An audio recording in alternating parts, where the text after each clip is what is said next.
Vous êtes l'heureux détenteur d'un PVT Canada, félicitations! Le Canada offre de multiples opportunités, à vous de les saisir. Julie, Sharon, Carole et Marilène vous donnent conseils et astuces pour bien préparer votre projet. Quand vous obtenez votre PVT, vous avez 12 mois pour partir au Canada et lorsque vous arrivez sur place, vous avez 24 mois pour en profiter. Dans le cadre du PVT, vous avez accès à toutes les provinces et à tous les territoires et vous pouvez occuper toutes sortes d'emplois.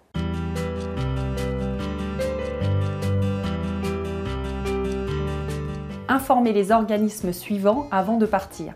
Pôle emploi, impôts, retraite, la poste et la banque. Autre point important, allez faire votre permis de conduire international à la préfecture de votre domicile. Alors, avant de partir, il est vraiment important de faire un bilan médical. Regardez que tout va bien, vos yeux, vos dents, etc.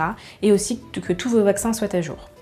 Avant de partir, pensez à scanner votre billet d'avion, vos diplômes, votre carte nationale d'identité. Ensuite, pensez à conserver les papiers importants en France dans une boîte métallique chez vos parents.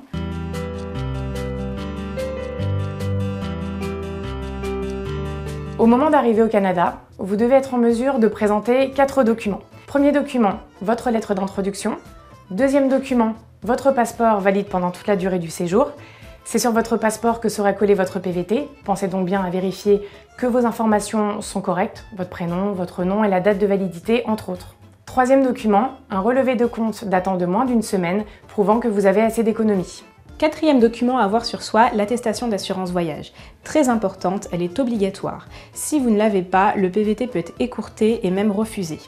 Même si vous travaillez sur place et que vous cotisez, vous ne serez pas couvert par la couverture sociale locale. Il est donc important d'être assuré par ailleurs.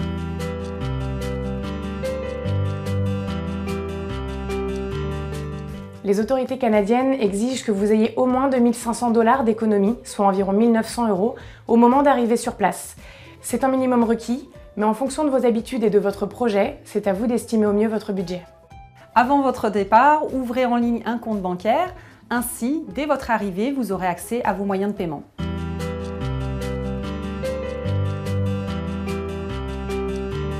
Fini les garants, les cautions, les preuves de contrat de travail, le besoin de prouver un salaire, place à la simplicité. Location, colocation ou encore sous-location, trouver un logement au Canada est généralement bien plus facile et rapide qu'ailleurs. Beaucoup d'entre vous optent pour la colocation et ils ont raison. C'est économique, c'est flexible et ça favorise les rencontres. Dans votre contrat d'assurance voyage, généralement, il y a une responsabilité civile privée, c'est-à-dire qu'elle ne va pas vous couvrir si vous louez un appartement ou un autre bien immobilier. Il est donc très important de souscrire une responsabilité civile locative par ailleurs. Un accident comme un dégât des eaux ou un incendie, c'est vite arrivé, alors pensez-y.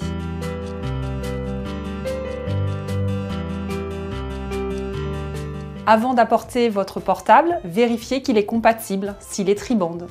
Faites débloquer votre téléphone portable.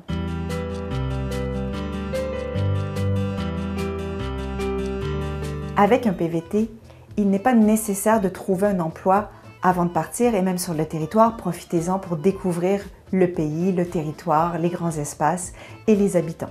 Les job-in, les petits boulots qu'occupent certains PVT sont des boulots de vendeurs, de serveurs, d'hôtesses d'accueil et d'autres choisiront de travailler dans leur secteur d'activité. Avant votre recherche d'emploi, pensez à faire votre NAS, numéro d'assurance sociale. Le secteur automobile est bien développé en Ontario. Vous travaillez dans le cinéma? Explorez la Colombie-Britannique. Le secteur aéronautique est très présent à Montréal et les secteurs bancaires et assurances à Montréal, mais également à Québec. Vous ne parlez pas anglais? Vous n'êtes pas les seuls, ne vous inquiétez pas. Prenez des cours une fois arrivé sur le territoire ou imaginez l'immersion totale dans une ville, c'est le meilleur moyen d'apprendre. Vous allez devoir convaincre vos futurs employeurs en 10 ou 18 secondes par écrit. Alors, comment faire votre CV? Le CV à la canadienne, pensez à avoir des phrases brèves, précises et surtout, trouver les bons mots pour mettre en avant vos valeurs. Une réalisation est un exemple chiffré et qualifié de votre expérience. Des mots concrets qui vont attirer l'attention de l'interlocuteur qui souhaite vous rencontrer. Des noms d'entreprise, des noms de pays, des noms de technologie, c'est super.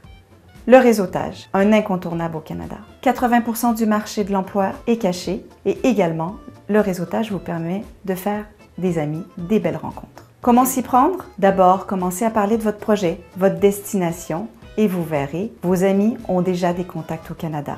Ensuite, contactez ces personnes. Ça vous permettra de mieux connaître et mieux appréhender les différences au pays et qui sait, dénicher votre premier emploi. Pour trouver un job, pensez aux agences de placement et surtout, regardez bien le générique de fin, vous y trouverez quantité d'adresses utiles pour trouver un emploi. Enfin, et si vous pensiez au bénévolat, c'est très courant au Canada. Ça y est, vous êtes désormais au fait de tout ce que vous devez faire pour que votre PVT se déroule le mieux possible. Maintenant, et pour finir, 2 challenges que vous aurez à relever sur place, les différences culturelles et l'hiver.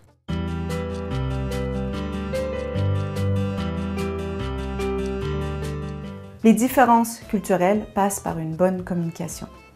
Comprenez les enjeux interculturels, qu'ils soient personnels, professionnels. Quand vous arrivez au Canada, tout le monde va vous tutoyer. Ne prenez pas ça comme un acte familier, vous ne devenez pas amis automatiquement. Le Canadien n'aime pas les conflits. Évitez les grands débats lors de dîners entre copains. Bac+3 RH avec un stage à la SNCF, pas le moyen idéal de se présenter. Certes, vous avez de beaux diplômes, mais nous préférons savoir ce que vous en avez fait. En plus, évitez les acronymes et également, mettez les équivalents. SNCF peut être l'équivalent de Via Rail. Au Canada, vous pourrez aller parler à votre N+3 et même l'appeler par son prénom. Mais attention, pas de familiarité pour autant.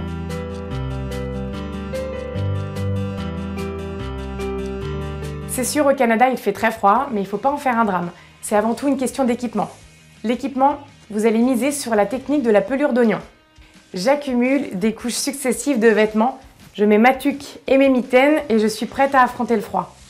Et ce qu'il y a de bien, quand je rentre dans un endroit qui est très chauffé, c'est que j'enlève au fur et à mesure les couches de vêtements pour être à l'aise. Si j'ai un conseil à vous donner, c'est de regarder vos pieds. Une plaque de verglas, ça peut être une foulure à quelques milliers de dollars ou même un rapatriement à plusieurs dizaines de milliers de dollars. Il est d'usage de retirer ses chaussures lorsque l'on arrive chez quelqu'un. En cas de souci, n'accourez pas aux urgences pour attendre des heures et payer des milliers de dollars. Les cliniques sans rendez-vous sont là pour ça. Au Canada, pour vous dire au revoir, on vous dit bonjour. Vous êtes invité à dîner? N'arrivez pas le soir, c'est l'heure du déjeuner au Canada. Attention, au Canada, le service n'est pas compris. Laissez un pourboire. N'hésitez pas à appeler les gens par leur prénom. Au Canada, quand vous allez à une soirée, vous apportez votre alcool. Au Canada, on râle pas tout le temps, on a des réactions positives. Bienvenue au Canada!